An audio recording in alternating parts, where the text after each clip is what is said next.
Oh, we're live on Hog Out, and tonight it's RCB versus Chennai Super Kings up there in Bangalore. Hopefully it's not raining up there because CSK have lost a little bit of momentum, but RCB, they are flying strong, coming home. Who would you rather be? Let's find out after the break.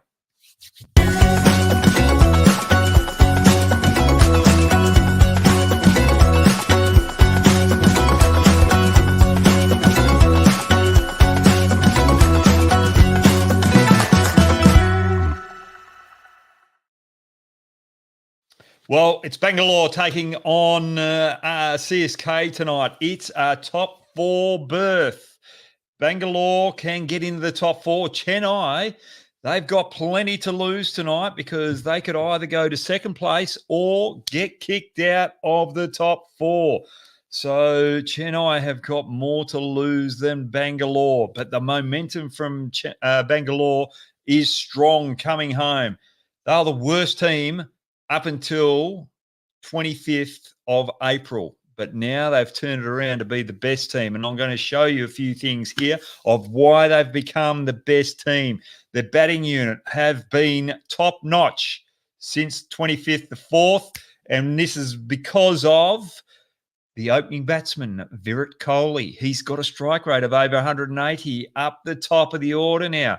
Before that 25th of April, it was so slow. He was in the 130 mark, but he's really upped it and really got them off to a good start. Du Plessis, who's been opening the batting with him, has been playing a little bit more exorbitantly. He's got a higher strike rate than Virat Kohli, but only an average of 25. But he's just doing enough with that average of 25 to put the pressure on the on the opposition bowlers and allowing Virat Kohli and himself to help out the middle order, getting them off to a good start.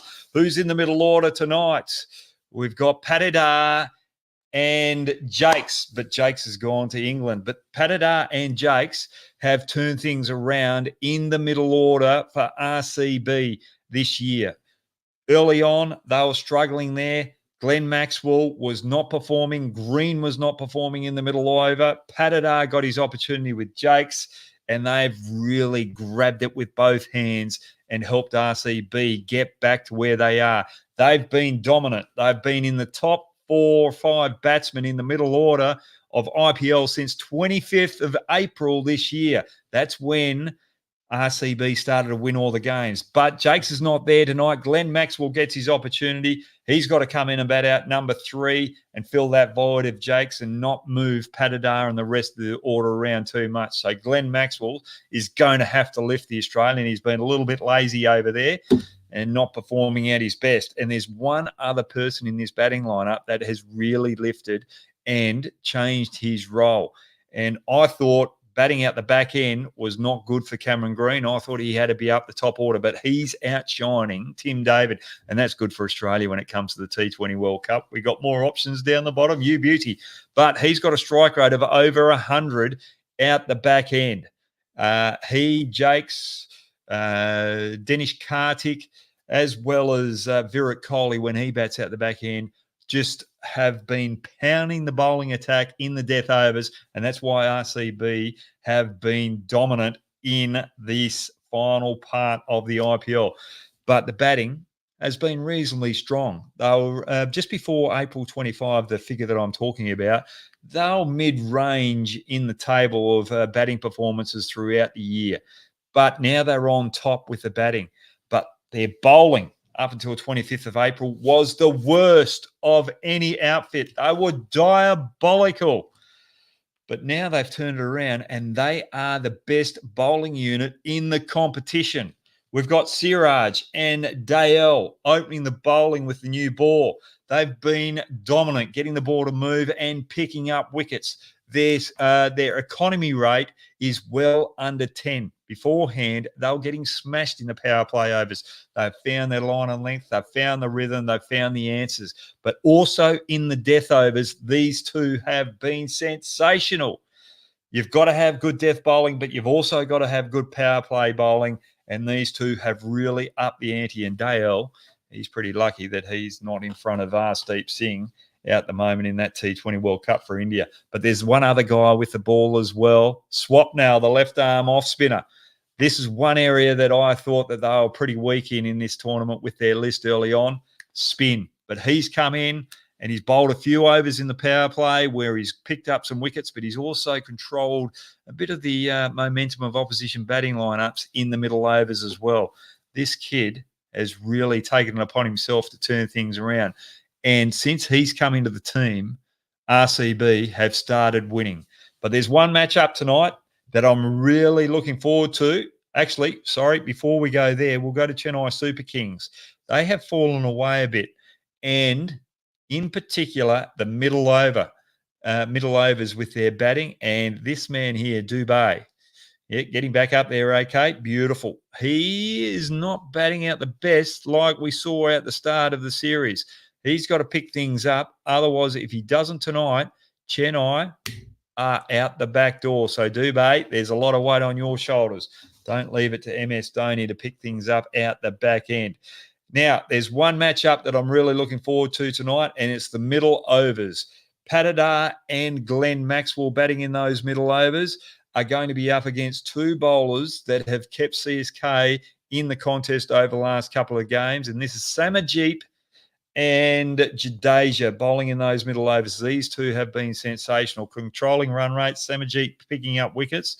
So those two, controlling the middle overs for CSK is crucial. If Maxwell and Patidar dominate these two, CSK have got nothing to offer. Now, with that, let's get the four guests we've got on tonight. So on Hog Out, we've got four guests. We're really, really taking the bull by the horns tonight and starting to have a little bit of fun with some fans. So we've got Raghav. He's from America and he grew up in Chennai. So Raghav, give it your best Indian now.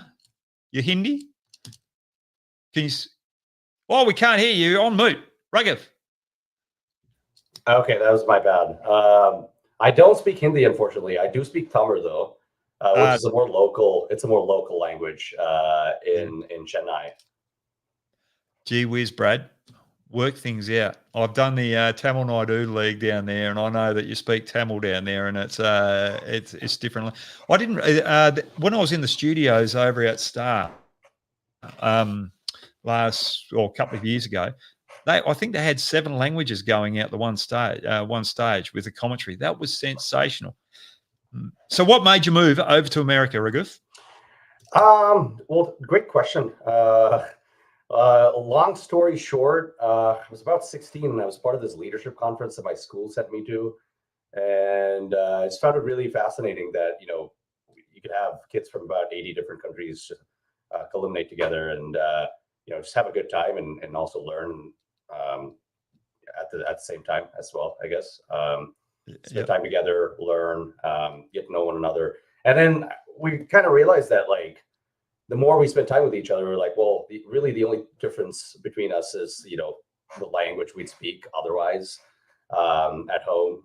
Spanish have their siestas, French eat different type of food, so on and so forth. And we're like still watching the same kind of movies and listening to the same music, so on.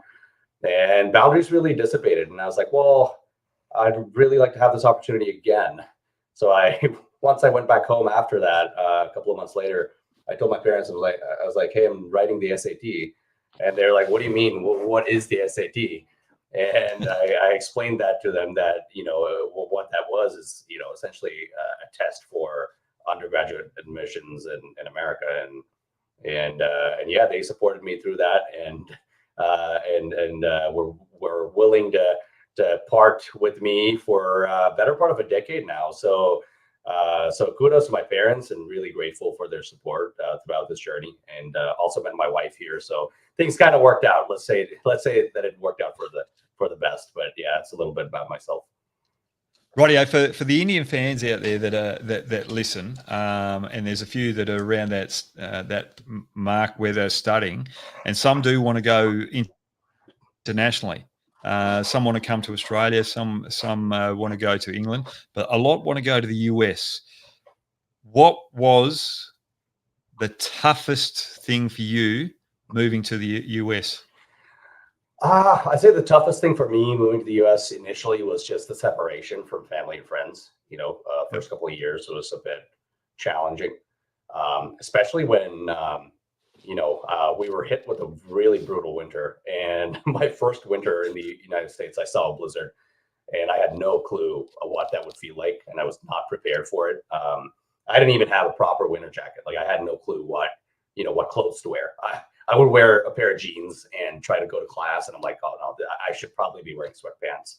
So I'd say separation was difficult. I was definitely a little depressed with all the separation and such. But I'd say a couple of years in, once you start meeting people and creating a community around yourself and focusing on the right things and nullifying the rest, I think things kind of work out. But for me, that was the most difficult thing, and the most attractive thing I would say was just the diversity of people that I'd get to meet on a day-to-day basis, and just the focus on learning that was instilled in the educational system, where it wasn't just me going around trying to memorize things. It was actually having experimental learning sort of built into my curriculum. So that was helpful. And also the college that I went to, the university that I went to, University of Nebraska, also huge, like, athletic school. Like, they played the Big Ten, a lot of college football,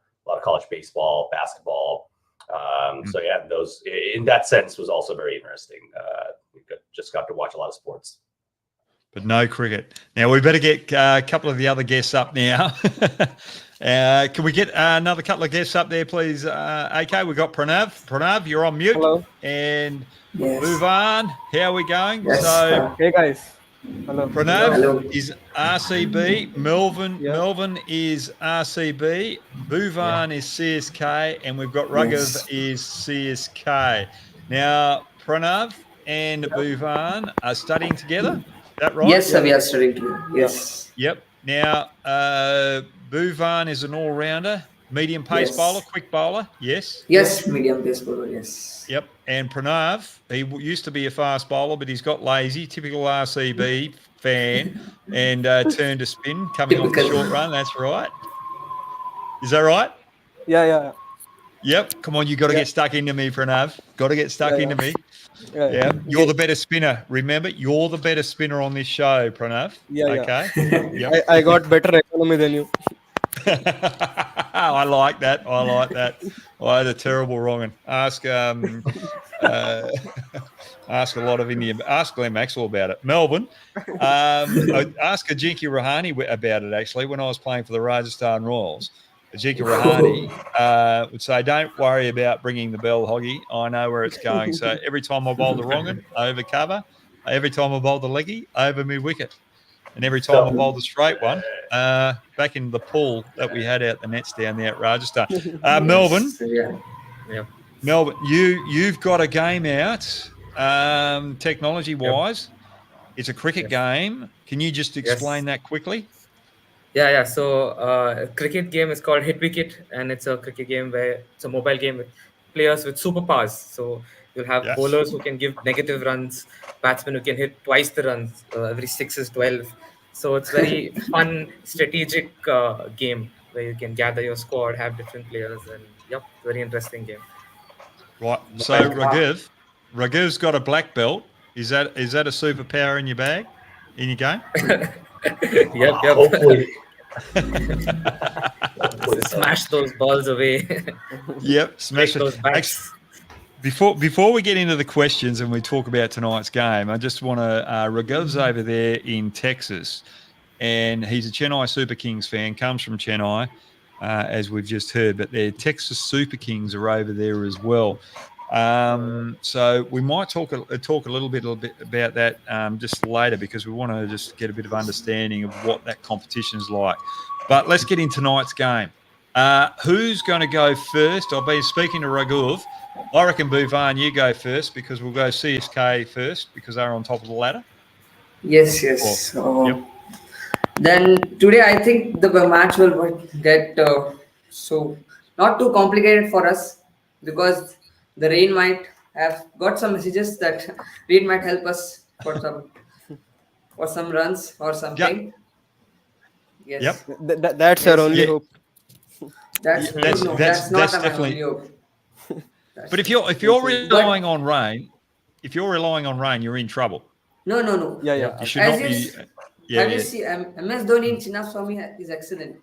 He has excellent stats at Yep. Chinnaswamy and against RCB also. Yeah, He has the but most now, runs Well, against RCB. now He he's comes in 43 so though. late. He's 43, 43 but now. also 43, but good enough to spank your bowlers. Yeah.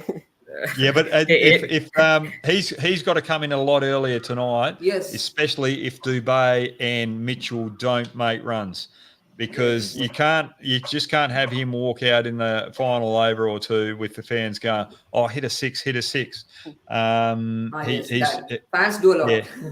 Yeah, no, that's too long. He's got to make up more overs there. Melvin, I'm going to go to you. What's your question? So my question in general is that 1 minute. What are your views on the batting friendly pitches that we have currently? Because right now you see, SRH hitting scores above 270, 280. Is that something that's good for the game in general, or do you think bowlers will evolve now? I think bowlers have to evolve. They have to change their tack. And you look at RCB; they were really struggling early on in the tournament, but also all of a sudden, Siraj and Dale have found the answers. They've found the rhythm, so they're executing their plans a lot better. But for me, it goes back to that game where Australia made the 400 in the 50 over game, the 450, and then South Africa came out and knocked them off.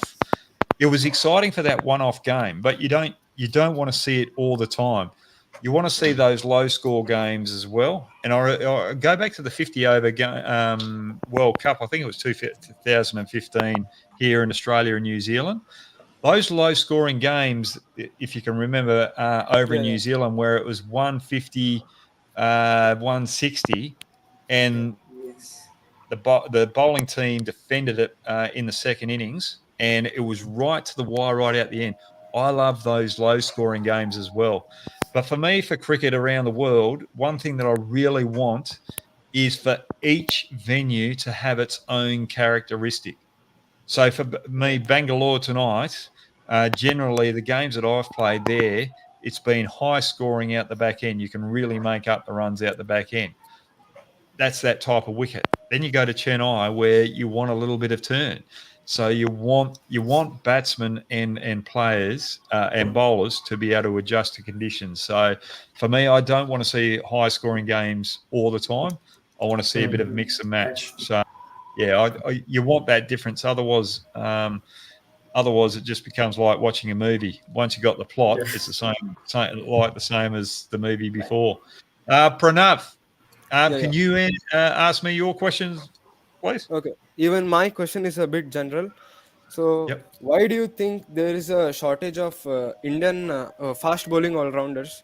Like there have only been two recognizable all-rounders, Kapil Dev and Hardik Pandya. So what? Yeah, why well, do you I've got a bit of liking to Reddy from SRH. He's only young. think? I think he can turn things around, but getting Nitish. fast bowling all rounders is very difficult. If you look at Australia, we've really struggled in that department. We had Shane Watson, but he broke down a bit there. We've got Cameron Green, Mitchell Marsh. We've got Marcus Stoinis. We're going through a bit of a patch over the last 3 or 4 years where we've been very lucky with that. I think I don't think it's got anything to do with development or anything like that. It's just the players that are around, the young talent that's coming through. That there's no one there with those capabilities that has been found, or if there are young players out there that have got that all-round ability with the pace, they haven't been put in front of the people that are making the big decisions in their states to be able to give them that opportunity. So so it's very difficult for that. You can only pick what talent you've got there. So it's really hard to be both a fast bowler and a batsman. you look out Flintoff. He was And more of a bowling all-rounder. Yeah. It's very hard to get an all-rounder that's equal in both areas. Yeah, so that's good. Now, Raghuv, your question? Yes, sir. So I have a fairly long-winded question here. So, today's match is a more or less a virtual knockout, right? So I'm curious, what have RCB changed, right, in over the past few games where they've won 5 in a row now? And so what have they changed to foster their winning form? And what will impact tonight's showdown the most? Because if you look at tonight's match, right, Chinnaswamy is somewhat of a smaller ground that we have out there. Wickets are going to be interesting to say the least. I think the big hitters will play a pretty large role. But I'm curious about your thoughts on, what have RCB changed to get to this form that they're in? Because it's pretty phenomenal what they've done. They're on this high right now. And what would matter the most for today's match? Because it's essentially a knockout, right? Win by 18 runs for RCB, and for CSK, it's just a win would straighten them through. So, what are your thoughts on? The win, right? Yeah. Well, look, for RCB, I think they just sat there, and I think they spent big on Glenn Maxwell and Green. And I just thought that they held Glenn Maxwell in the team for way too long. But if you look since 25th of April, they've hit a good period there. But I think they've just sat there and gone, right, this isn't working. We're on our last legs here. We're going to pick this 11, and if this 11 get us through, we're going to be very lucky. So they made those changes, and I think they've been sitting in the background and gone, right, this is your role. This is our last roll of the dice. Go out there. You've got nothing to lose. So I think when you're in that mindset and you can go out there and play with freedom, knowing that you've got nothing to lose, it makes it a hell of a lot easier. So that they're in that mindset. But then they're lacking in spin depth as well. And going to swap now has been a big difference as well. So he's made a huge difference. He's taken that opportunity, and he set himself up for a big auction next year. I think he's been sensational. But I think Dale and Siraj have found form as well. Siraj is hitting the deck well. He's getting his lines right, and he's also getting his legs and he's getting his movement with the ball, as well as Dale, and they complement each other. Whereas beforehand, they were trying too hard. I think Siraj with the new ball was trying to hit the deck rather than move it. And I think they were trying too much in the death overs as well. So I think they've really simplified their plans in the bowling department.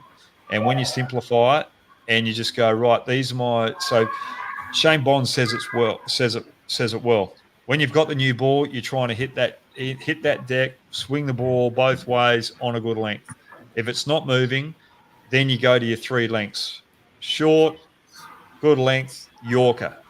And when you go for your Yorker, you're either going wide Yorker or Yorker out the toes. So you simplify it down that. The only thing that you're changing is your pace. And when the ball's not moving, you can't do anything else. So when you simplify it, you've got a clearer mind. That is a really, really good good analogy. With the game tonight, I think where the game's going to be won is with the new ball. I think RCB have got the advantage that CSK don't have the aggressive opening batters. Gaikawad gets tied up a little bit because he doesn't try and access the leg side early on. He's looking to play straight or on the offside, so you can really tie him up with tighter lines. So watch out for Siraj and Dale to attack those lines. And the death overs. Who bowls the best in the death? I think CSK, I haven't seen their team yet tonight, who they're going to go in, but Kadirana is awesome in the death. I think CSK have got not available today. He's not playing, I think. He's not Kadirana, if he's not playing, CSK are in a lot of trouble because they don't have those death options. Yeah, absolutely. I do feel like wickets in the power play will probably determine today's matchup, right? Yeah. Because the games that have been won in Chinnaswamy over the past about 4 or 5 games, wickets in the power play have really played a huge role.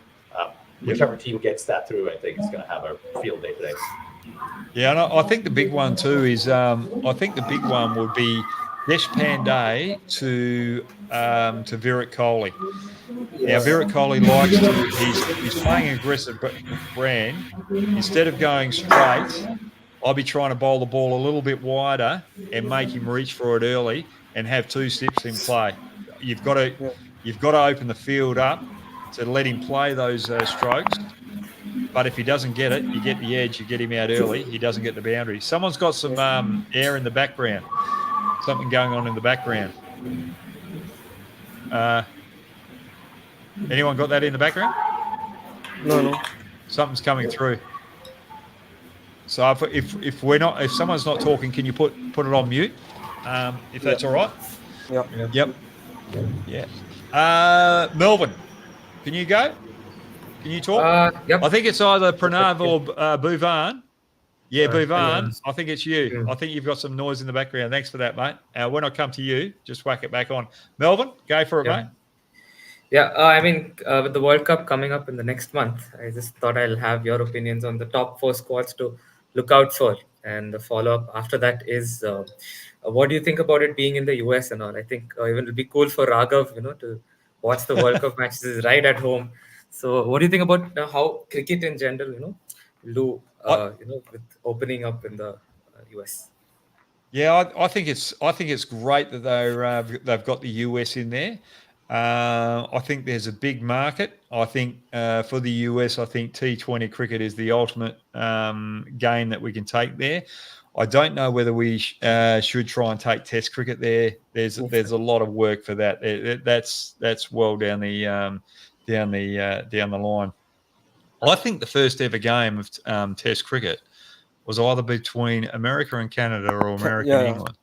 Yeah, it was between America and Canada. Yep, America and Canada, that's right. So many moons ago. So there's cricket history there. So when it comes to the top 4 teams that I'm looking forward to, I always love New Zealand. They're always fighting. I'm really looking forward to seeing Sri Lanka and India. I think both teams have gone for spin. So see how that plan goes over in the US and also the West Indies. See if they've read the wickets well. I just think India with their team should have gone with one more pace option. I think they've got too much in the spin depth there. Obviously Australia, but Pakistan they've been pretty up and down over there in Ireland.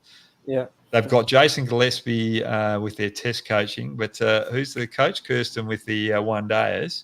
I think Kirsten, who's done a fair bit around India as well with that subcontinent knowledge, I think he can really make a difference for them and get them some more consistent performances on the board. So Pakistan,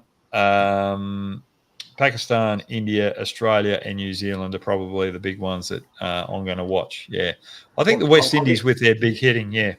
Do you not fancy England at all? No, I don't. England about 6th. England about 6th. I just think. I just think with England that they. I don't know whether they've got things right or not. I think they can be a bit hit and miss. But Australia, I think Australia, when you talk about all-rounders, Pranav asked about the all-rounders. I think Australia have got that all-round ability where they can add variety with their bowling, but they don't lose anything with their batting, so they can bat a lot deeper.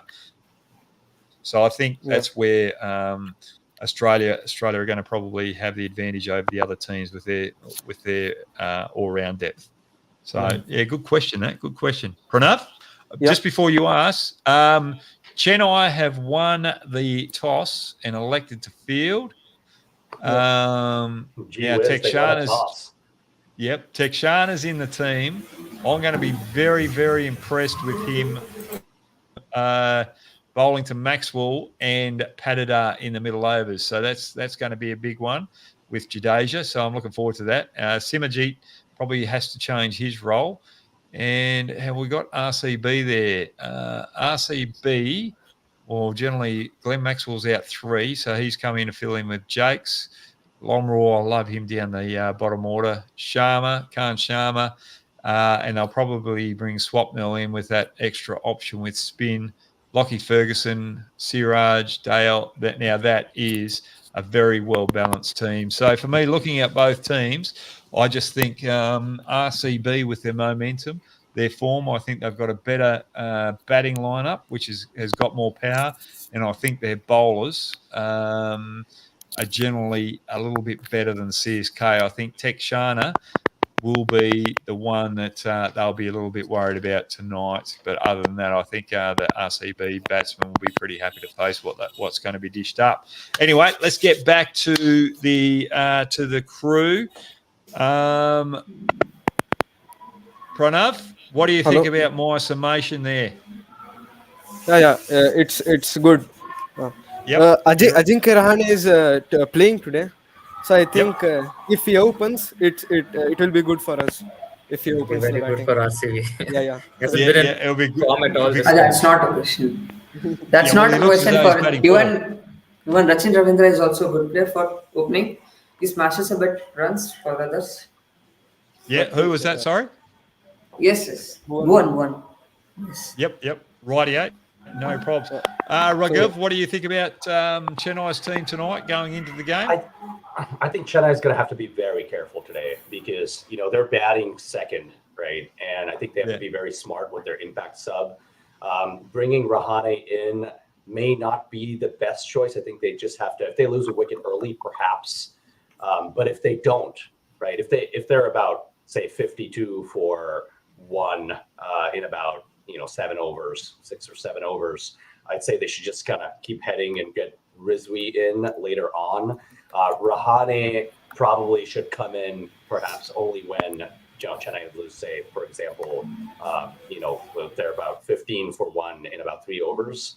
Yeah, they may want to bring Rahane in, get a solid anchor to play over there, and then move on ahead. Bowling is also going to be pretty critical. Deshpande, I'd be looking for wickets from Deshpande for sure. I would really like also to see Mitch Santner play because Mitch Santner, he can turn games around. He just hasn't been provided the best opportunity. But when he does play, he can turn a game around. So I'd be looking forward to Mitch Santner and also for Rizvi to be the impact sub as well. And of course, Tala has a strike rate of 200 plus. So it's going to be interesting to see what kind of role he plays, right? If it's 23 if Chennai has about 23 to win in about, let's say about 2 balls left, 2 or 1 ball left. And if Dhoni hits a 6, and even if CSK loses the game, that would be a very interesting finish that I'd look forward to. But we'll have to wait and see. That'll be a big cheer of the crowd. Actually, talking about Santner, he is a very good matchup for Kohli and du Plessis, just with those little arm balls that he bowls as well. I just think with all of you with this opinion here, Chennai Super Kings. Bhuvan, you can probably come in on this one. Chennai Super Kings, and I'll get you, Melbourne. After Bhuvan, Chennai Super Kings chasing, do you think that's a better option for them than setting a total? Yes, I think it's a better option for us because as per bowling, we haven't been good for some matches. We are not able to defend some runs, and other teams are dominating our bowlers. So it's good for us to chase in this moment. So it's good for us. I think it helps your batsmen as well because I think they struggle to put runs on the board. Melvin, what do you think? I think it would have been better if they RCB had batted second, but I think they can still do well now. Given, if Mustafizur and even Patirana was here, it would have been a tough, to score runs. But given that they're not there, it's going to be very, good for RCB. I think they'll be able to score good runs. And their bowling also has been exceptionally well the last 5 matches. I think much better than CSK. So I think they'll easily be able to defend. And also the one but the X factor, With X factor, Will Jacks is Yeah, not what- available for you. Man, I Yeah. mean, Will Jacks is not available for you. And basically Yeah. was the X factor for RCB in this season for them. Yeah, I mean, fingers What- crossed that Glenn does well this time. I'm crossing my fingers for Glenn Maxwell as well. But Yes. that's the one thing with Glenn Maxwell. He can be struggling, but he only has to play one innings now and get them into the Yes. final. Then all of a sudden, he could just You play can- havoc moving forward. Bhuvan, I might just get you to turn your mic off because I think there's a bit of Yes. background noise there. Yep, Yes. please. Thanks, mate. Pranav, what do you think? Yeah. Chennai batting I second. think as Chennai are batting second, their first target would be to get as close to the target, because if they lose by 15 or 16 runs, they still qualify. So I think it's better for them, like they are batting second. Yep. What do you think is a total that would be safe for RCB tonight? I think so. When yeah. things aren't going right, so let's say RCB lose 3 quick wickets in the power play. Yeah. What total do you reckon their bowlers could defend? I And- think there is overcast conditions back then in Bangalore, so I think if they lose quick wickets in the power play, I think 200 should be good. 200? should be- Yeah. Yep. What about you, Melvin? You're an RCB fan? Yep. I think, anything about 200 plus, because as Pranav said, overcast, and if it rains and we go to Duckworth-Lewis method, I think scoring those runs, consistently from the start is very important. You'll never know about Bangalore weather and what the match might come. Exactly right. Now, Bhuvan, I'll come to you and then to Raghav. What total would you be worried about with RCB putting on tonight? If the score goes up to 200 plus, 210 plus, then it is a quite worrying situation for CSK. Yep. Because as rightio. per, we are not good at power play, and we have not been hitting so good, but not like other teams that they have been putting some good scores and in power play. So more than 210 is a bit tough for us to chase on. Right. Yep. What about you, Raghav? I'd say anywhere between 180 to 200 might be enough. 180 sometimes may not be enough, right? Because when RCB played KKR in Bangalore on the 29th of March, 182 was not enough, and KKR won by 7 wickets, chased it down at about 17 overs. So I would be very wary about not thinking about RCB should not be like of the mindset of let's go blast off and try to score 230, 240 runs. That should not be their game. Their game should be, let's start the power play with simple traditional cricketing shots, get to about 40, 45 with no loss in the power play. If they do that, they might have an actual shot at this. And if they could target somewhere between 190 and 200, they're in the game. If they can pick up some wickets in the power play as well, they're going to put Chennai under tremendous pressure. But I do feel like 190 to 200 will probably be a par score at this venue for this particular match, because the pressure is on. And also Maxwell playing, that's going to change some bowling plans, right? Will Jack's playing, okay, you're gonna go ahead with your plans as is. But when Maxwell plays, Big Show plays, you're constantly on the lookout for what is going to happen. Right, that can throw teams into sort of a whirlwind of oh no, who do we play? Who do we bowl? What end do we want someone bowling from? And so that's going to be interesting. And Jadeja and Maxwell, that matchup's going to be pretty critical for this game. But I'd say about 190, 200 is probably going to be par score. Yep, I think if RCB get 180. I think they'll be able to defend it, but 180 is pushing them into that zone where they won't win by 18 runs. They won't win by the number that they need to get through to the playoff. So it's going to be close. It's going to be very close. And I like your summation there with Maxwell. He's very hard to bowl to. He plays on both sides, but that's the thing with RCB too. They've got 2 players like that are very difficult to bowl to. Dinesh Karthik, after Glenn Maxwell, really puts pressure, especially there at Bangalore, where the pitch comes on and they can play those ramp shots. So Chennai Super Kings are going to find it very, very tough tonight to keep this batting lineup down. And what they've got to do is just try and get wickets as early as possible. So it's going to be interesting there. Now, we've got 10 minutes to go before we kick off. There's a lot of CSK fans there, and Pervez Merman, he's coming on. CSK will win. CSK. And then we've got Dinat Jethalake. He says RCB will win. Hoggy, I have a quick question for you, if that's okay. Yep. So I was reading online about your relationship with Hados. I see a lot of CSK fans here in the chat as well. And I did read that you struggled to get on with him. So can you maybe tell us a little bit about how that went on, and how you built your relationship with Hados and what that was like? Yeah, go ahead.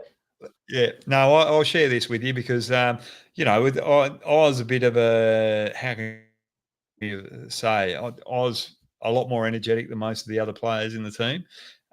So I couldn't really sit still. So when we're batting, I try to be away from the team because I needed some stimulation. So I became quite annoying, and it was frustrating for the batsmen coming in.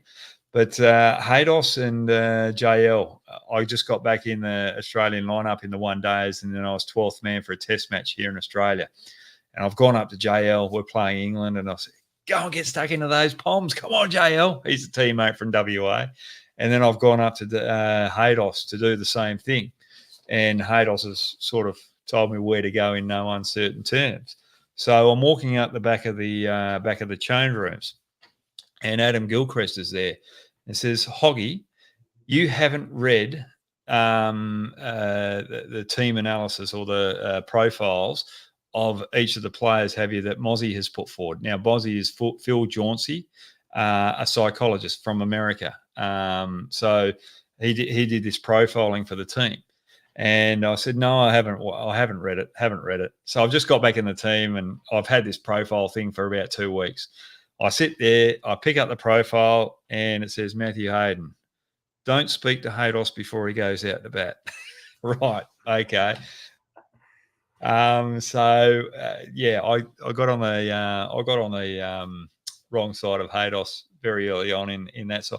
No, but we really got on. Where that comes from, you have different characters. So Hados and I would get on, but he was more reserved type scenario. So because I'm always chirpy and just the high energy, he and I could communicate, but it was only a short period of time that we could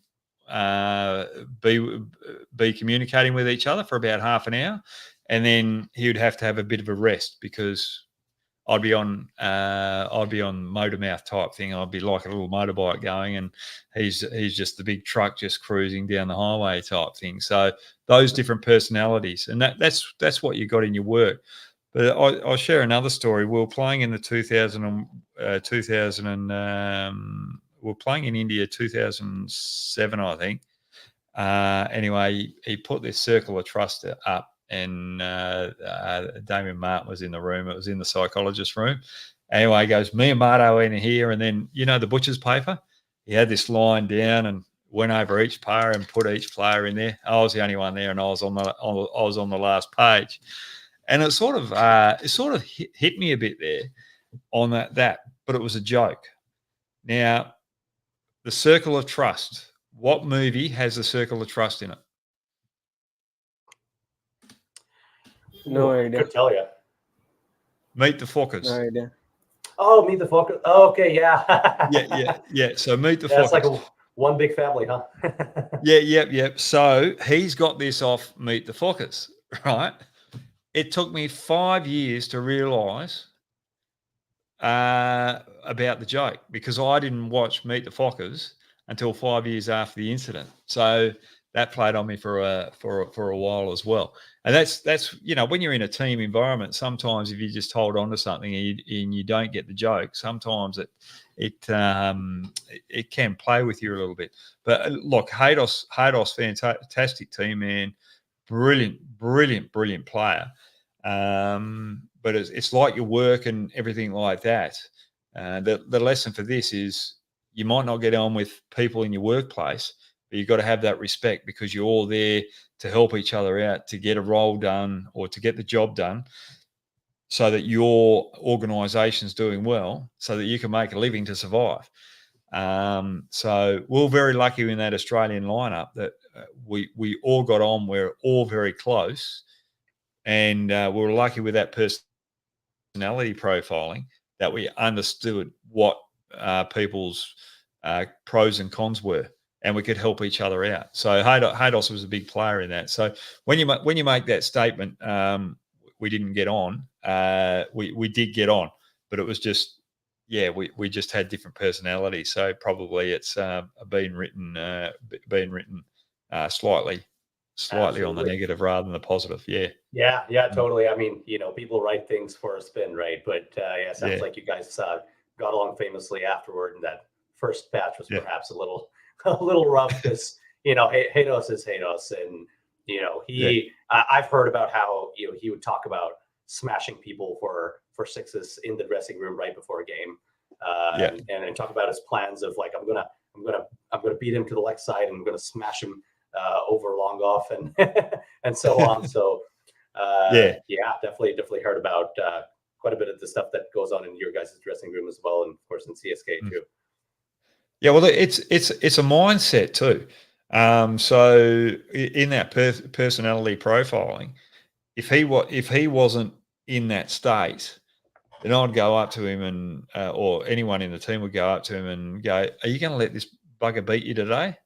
And as soon as he heard that, bang, he's on fire.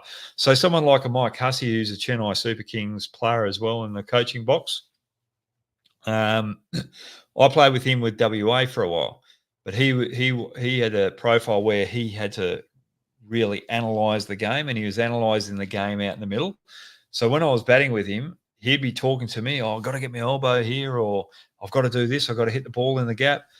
And I'll be looking at him, but my eyes would be looking through him, and I'll be trying to distract myself with finding something up in the crowd. And everything he was saying was going in one ear and out the other, and I'd just be nodding like this, and I'll be trying to get away from what he was saying because I couldn't think like that with all their sober analysis. Otherwise, I was a sitting duck. So they're the different things that we had out in the middle there. So that's a good question.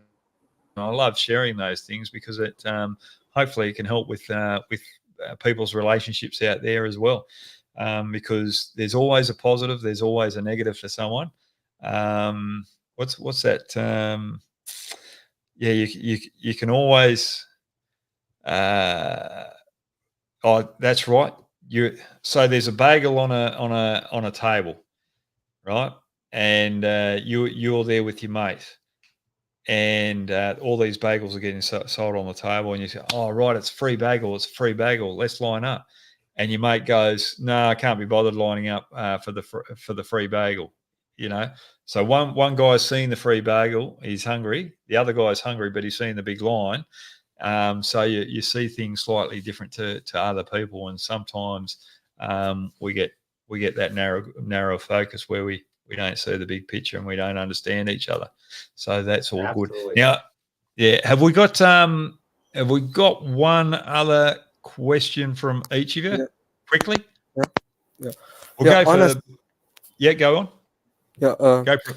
Like, who was the toughest batsman you ever bowled to? Like, who gave you a tough game? The toughest batsman I bowled to was probably Rahul Dravid in Test level. I just love the way that, love the way that he went forward. But when I found my line and length, he would go right back and just work the ones and force me to bowl a little fuller and then come down and drive me. So he was able to manipulate me in that regard.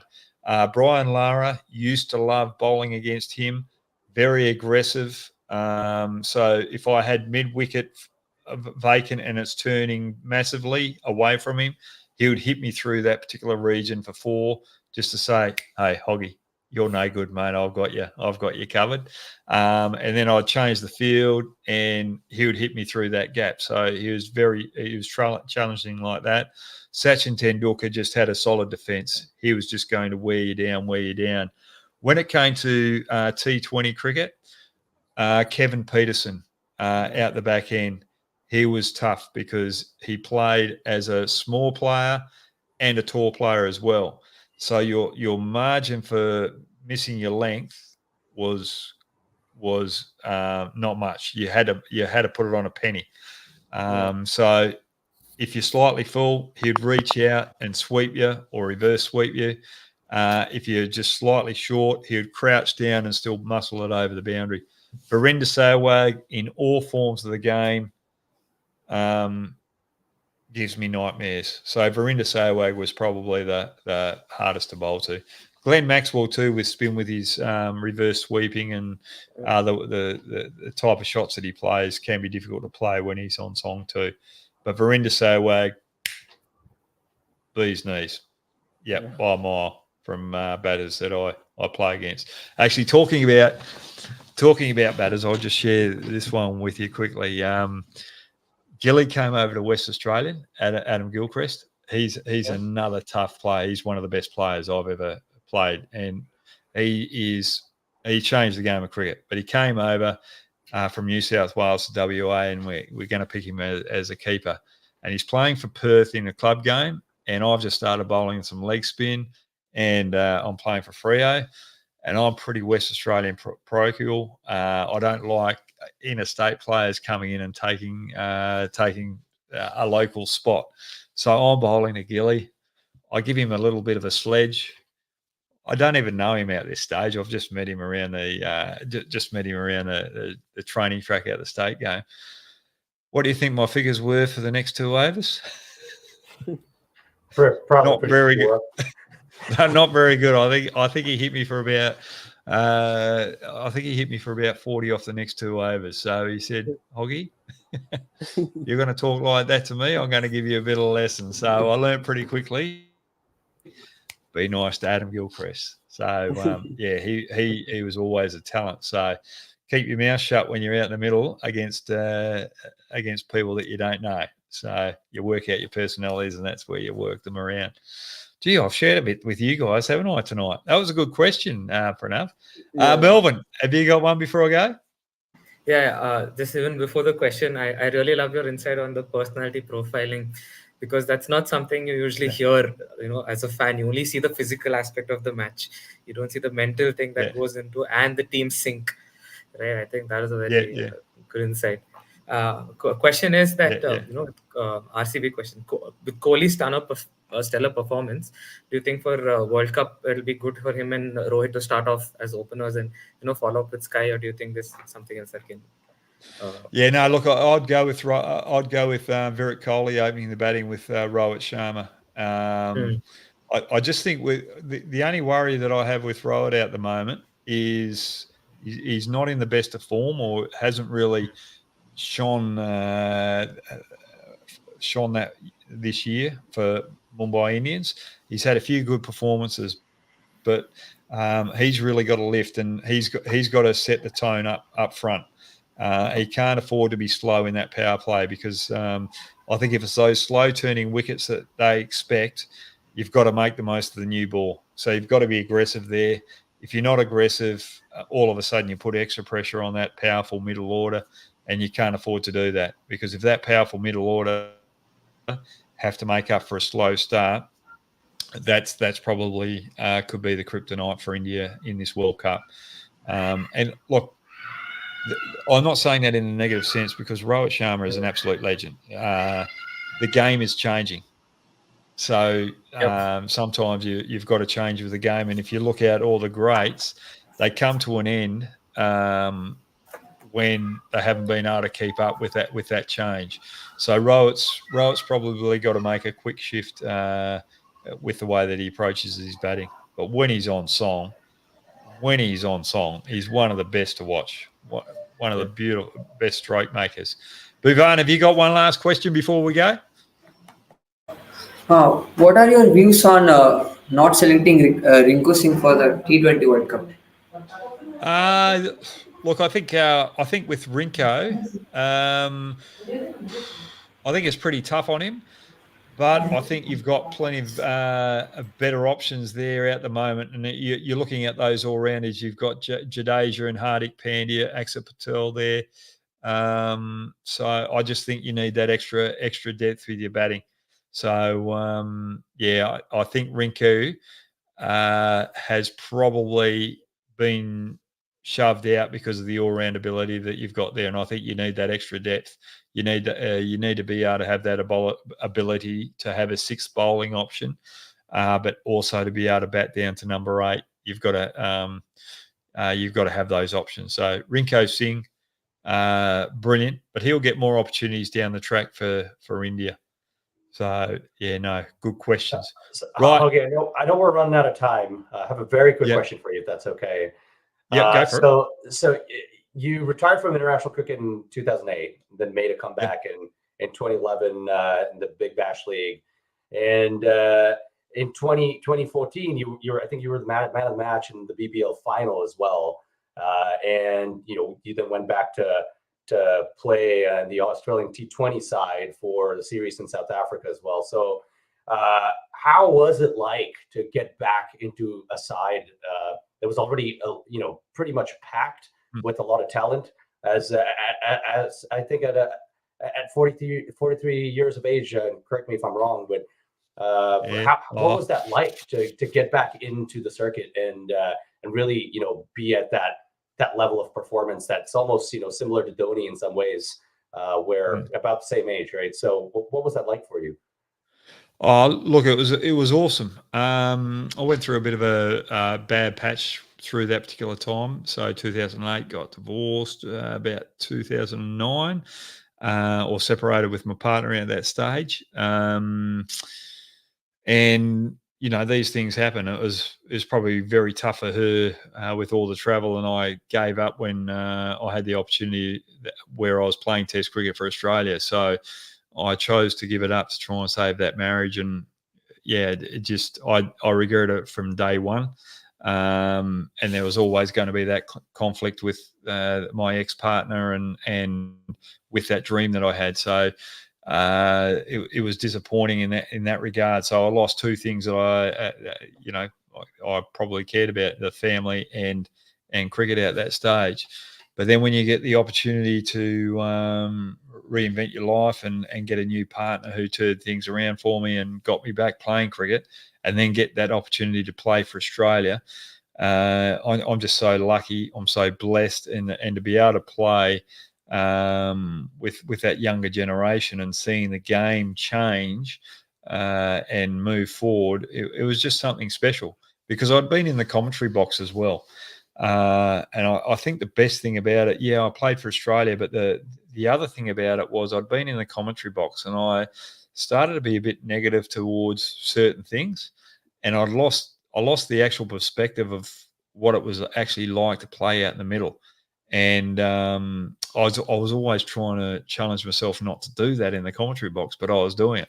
But going back out there to play at that level, it really, really brought me back to earth very quickly, and it's it makes it so much harder for me to be that negative Nelly in a commentary box. The only time I really would be negative to someone if I knew that they weren't putting in the hard yards behind the scenes. So because it's tough out there, cricket's brutal, and what these guys go through now, where they're playing all forms of the game, it's extremely tough, and they've got to be resilient. They've got to chop and change, and they've got to make the most of it as well.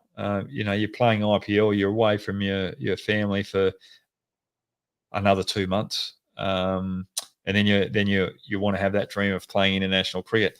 I just think we've gone into a space where we're probably playing a little bit too much cricket around the globe at the moment. And I don't know what it's like for you as fans, but sometimes it gets a little bit too much on the TV box as well, on the television box. Would you all agree with that? Absolutely. Yeah. Yes. Sure. Yep. All right, we better get cracking because the game's on. And who's going to win, Pranav? Yeah, RCB for sure. Melbourne? Yeah, RCB all the way. They'll qualify and hopefully they'll win as well. Bhuvan? CSK for the win for today. Yep, CSK. Raghu? CSK win with the 3 balls to spare. Righty-O. I'm thinking RCB have got a little bit too much momentum going on at the moment. I just think their bowlers are bowling better than CSK. That's probably why I'll give the nod to RCB. But hopefully it's a cracker.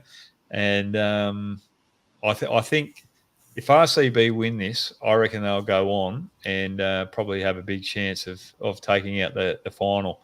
But CSK need to win and get that second place and hope SRH lose, because they're playing in Ahmedabad, and if they lose that first final, they want to make sure they give themselves a second chance to play in the next final on their home turf out Chennai. So that's why I say there's so much to lose for Chennai tonight, and RCB have got everything to gain, so the pressure's on CSK. Now, guys, thanks so much for joining me tonight. I had so much fun. Yes. And you're all good. No, you're all fantastic. Thanks very much. Now that's the end of the night tonight. Thanks for the opportunity. Thank you very much, guys. We'll see you each night live before each final in the coming week. Love to join you there. Good luck to both teams tonight, and fans, enjoy it. See you later.